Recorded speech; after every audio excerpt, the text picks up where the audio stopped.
my baby.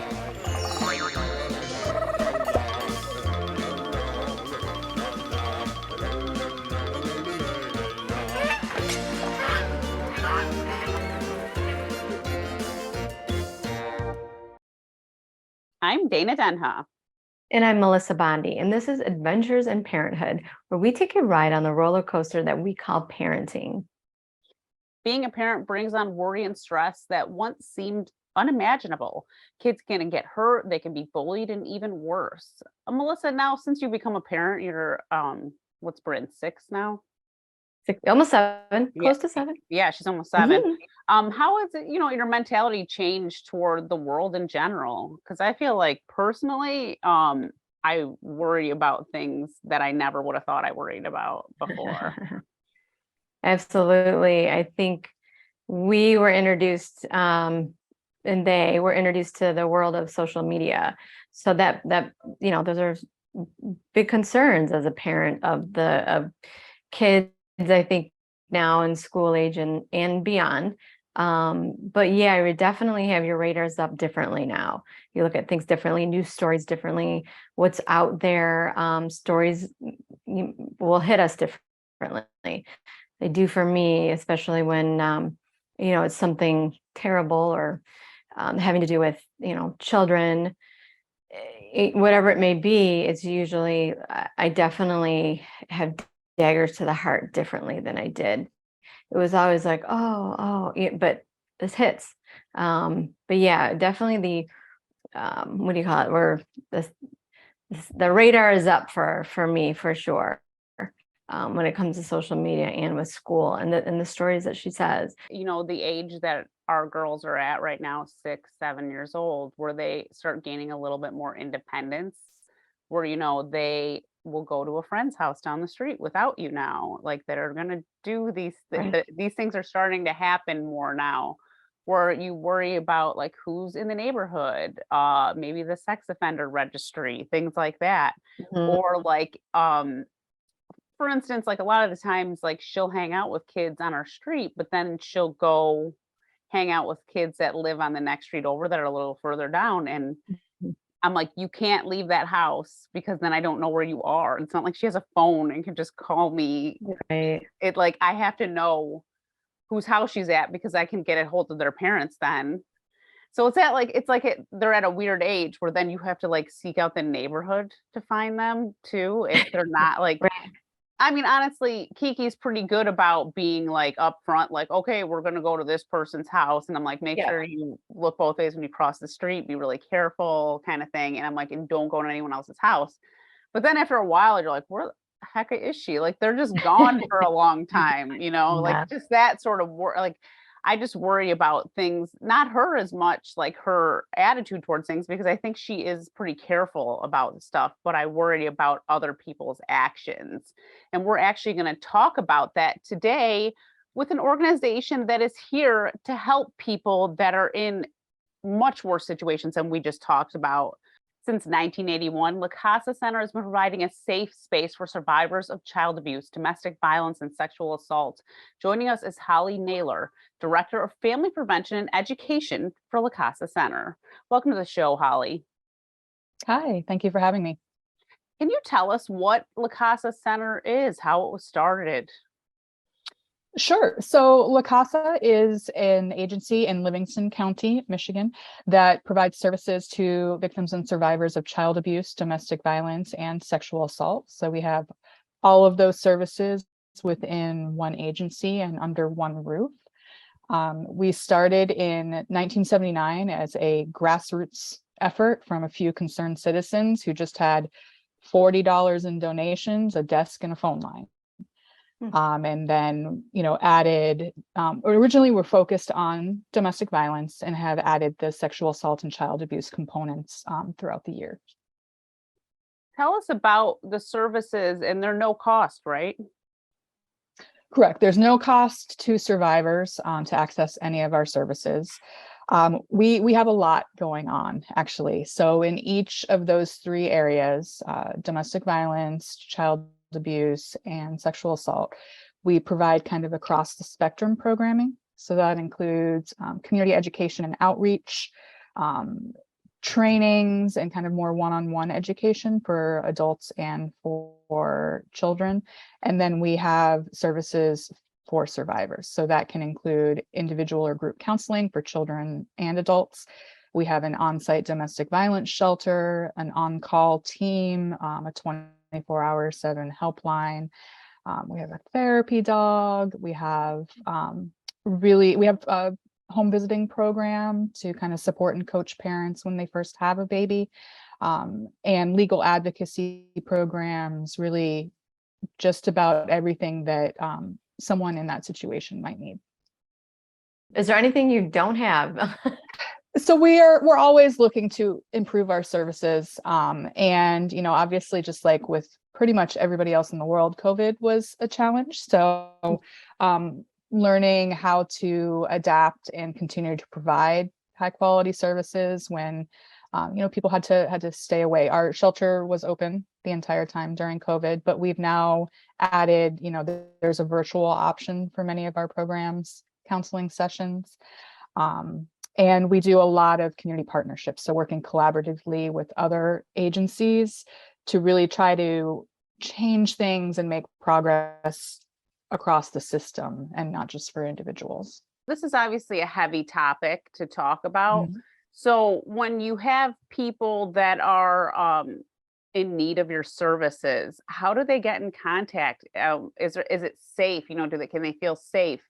And also that aspect of working with CPS to help people as well. There's a number of ways people can get in contact with our agency. We do have a 24-hour-a-day helpline. It actually used to be called a crisis line. It's called a helpline because we want people to understand you don't have to be in crisis, right? To ask questions, to access services. You can call and ask questions on behalf of a friend or a family member. During regular business hours, there's also our office is open. So we have volunteers who are at the front desk and can route a call to the appropriate department or program.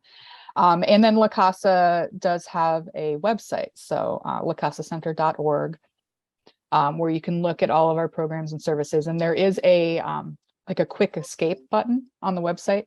So if you click that button, it'll immediately close out. So if anybody is in a situation where they're not safe, they have that option.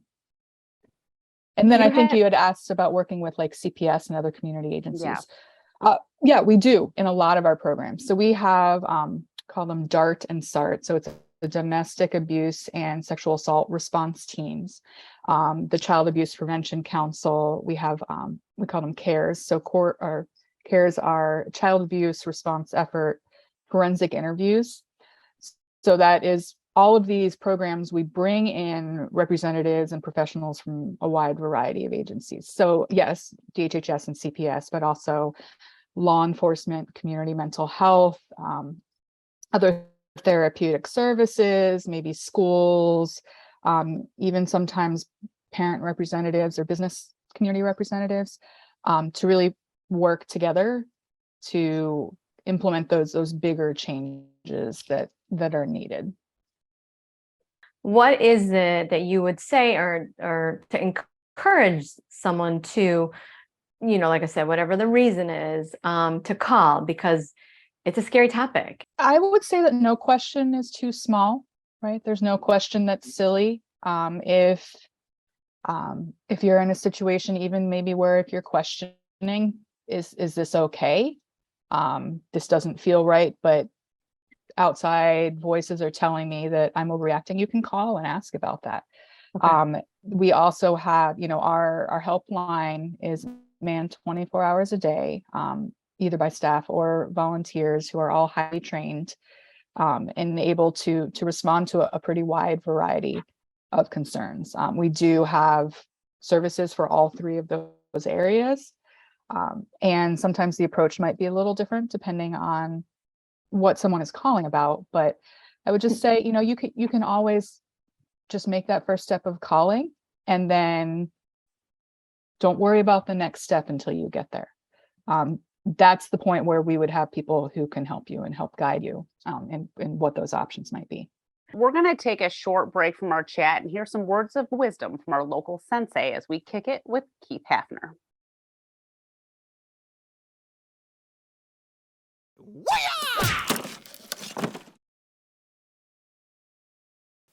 Hey, Grandmaster Keith Hafner here.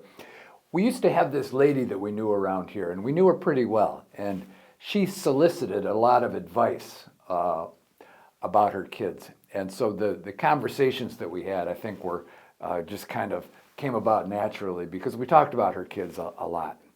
And she had a son who was about 9 and a girl who was about 12.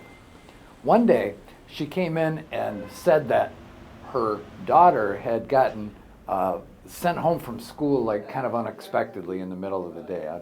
It was something that took place at school or whatever.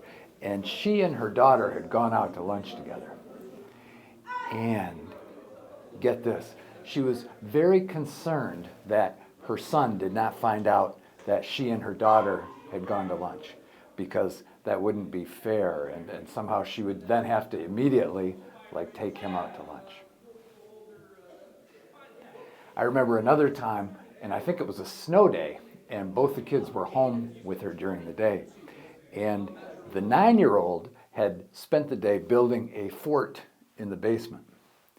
And this lady said that it was then required that her 12-year-old daughter also be able to build a fort in the basement. And I felt comfortable saying this because, you know, she had solicited advice on many occasions. I said, "Isn't your daughter a little old for doing that kind of thing?" And she said, "Yeah, I think so, but if her brother does it, she feels like she has to be able to do it too." I think you should treat your kids fairly in the long run. You should balance the books with the kids in the long run.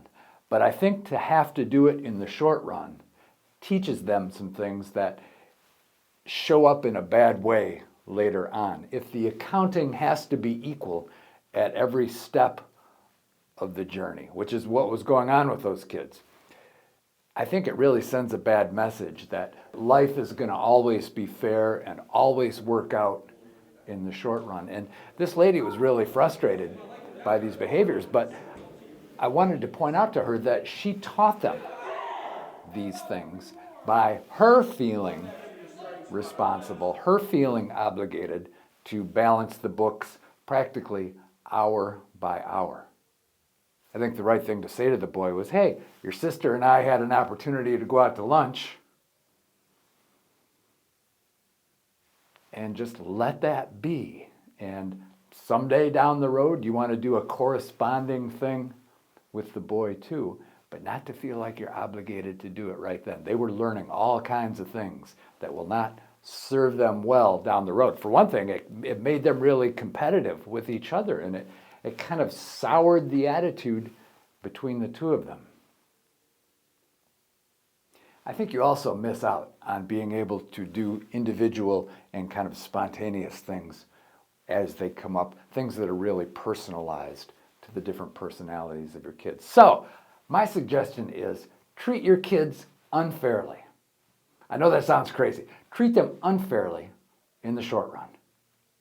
Over the long haul, you're going to balance the books, and of course you want to treat your kids both evenly over the long haul, but in the short run, feel comfortable treating them unfairly. We're back with Holly Naylor. You were talking about the shelter aspect of it before we went on the break. Can you tell us about the shelter? How many people does it accommodate? How can you, like, what is the need for the shelter? Do you need to like be homeless? Like what, you just need to get out quick? Like how does the shelter aspect work? Because around here we have a homeless shelter and we have women's shelters, but they fill up and then those people find that they don't really have a place to go. Yes, so our shelter, I believe it has 8 or thereabout rooms. We are a shelter that is open to any adult, so you do have to be 18 to stay in the shelter. We don't provide that for unaccompanied minors, and for men and women. Most of our shelter residents are women, and we do welcome families. So it's not, we don't say no to kids. You just have to be with a parent. We don't provide just shelter for those who are homeless. So it is for situations of domestic violence. And we do our very best to accommodate and make sure that people are housed when they are fleeing a situation like that. So we also have, for longer term, we have a transitional housing program, which provides a home, an apartment for families to, who apply to get into the program. But that's up to, I believe, 2 or 3 years to support that family as they gain their independence. Holly, is there a need for items for the shelter? The donation? Yes. Yeah, we do. The generosity of our community is amazing, and we do definitely rely on that. We get donations of all sorts for shelter residents. Many times people do arrive with literally nothing but what they're wearing. So, donations of clothes, or really even just the functional supplies for the shelter, cleaning supplies, diapers and baby supplies, bedding, PJs, just all those types of things are very welcome and appreciated. We do have a wish list that I believe may be available online. If not, you would be able to contact the office and find out what was currently on the wish list. Okay. Can you tell us a little bit more about the training? Because with all the services, and it sounds like there's a pretty big staff and you've got volunteers, what does the training consist of if I were to, want to help in some way or become trained? So we have a pretty extensive volunteer training program, and our staff also goes through that training. So that does cover all 3 kind of focus areas of the agency. It covers crisis intervention, and then we get a little bit into what all of the individual programs look like. So I actually went through the training as a volunteer before I came on staff, and I want to say it was close to about 30 hours worth of training over a few weeks. Okay. And then depending on the program, a volunteer would want to go into, some have additional training. So for example, our on-call or helpline volunteers would have additional specialized training within that area. But we also take volunteers. Part of the training program is not just to learn what's at the agency, but to learn where you might fit into the agency.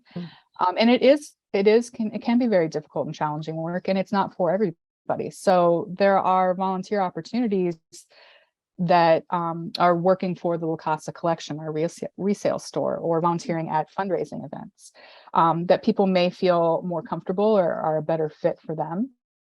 And that's just as valued and just as important to the operation of our work. You mentioned that resale store. What is the resale store? Is it donations from people? Is it like a thrift shop? And then do all the proceeds go to LACASA Center? Yes, so it is a donation-based resale store. We are located in Howell in Livingston County. We have some beautiful stuff. It's a really lovely store. I believe they actually just were voted, best resale store in the area again. So it is driven by donations from the community. And if you're looking to donate to LACASA, you are able to specify if you want something to go directly to the shelter. Oftentimes things will go to the resale store. That funding does go directly back into programming. And one other really great aspect of it's called the LACASA collection, is that it gives our survivors, our clients, an opportunity to shop for free. So in many cases, if you are in shelter, you're taking whatever's available, right? There's kind of a lack of choice involved there. And the LACASA collection allows survivors really just the dignity of shopping for themselves. They can get a gift card and they can go select what they like, what they need, and then take that back. And that's really a part of the process of bringing empowerment back into their lives. What an amazing idea to raise money, funds for the shelter, and to also give to those in need at the same time. Like you said, a lot of times you get kind of stuck with whatever you have, but I mean, people love thrift shopping. So I'm sure there's some Mhm. great stuff there. And like you said, congratulations on being voted the best thrift shop in the area. But we're actually going to take another quick 60-second break and we'll be back with more from LaCasa Center.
We're back with Holly. We were talking about some of the ways you're giving, the community can give, and then you can give back to survivors. Can you also talk about, you have these support groups and you have them for the children, you have them for the sexual assault survivors, domestic violence. Um, Talk about, especially when I think about kids, I feel like it's probably hard for them to open up. Like, what do you have certain techniques? Like, what are these support groups like? Our counselors work really hard to make things as comfortable and as easy as possible. We have our children's center. We have areas with toys. The counselors' offices are very comfortable and child friendly, child focused. And the agency as a whole is very focused on being trauma informed. So really, that means understanding what trauma does to people and how we can be very, very careful and thoughtful in our response to that. So we want to make sure that as soon as people walk in the front door, they feel safe, they feel comfortable, and that can extend to parents of child abuse victims as well.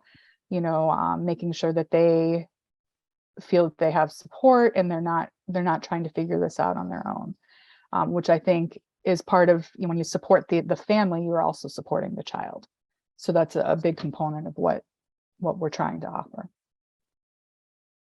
Holly, do you have people that walk in versus calling, or what would you say, what would be more do people do? The doors are open, right? If someone were to walk in, but that's very courageous, in my opinion. That takes a lot of courage to do that versus picking up a phone and calling the hotline. Yeah, I think most people use the helpline number. We do have walk-ins.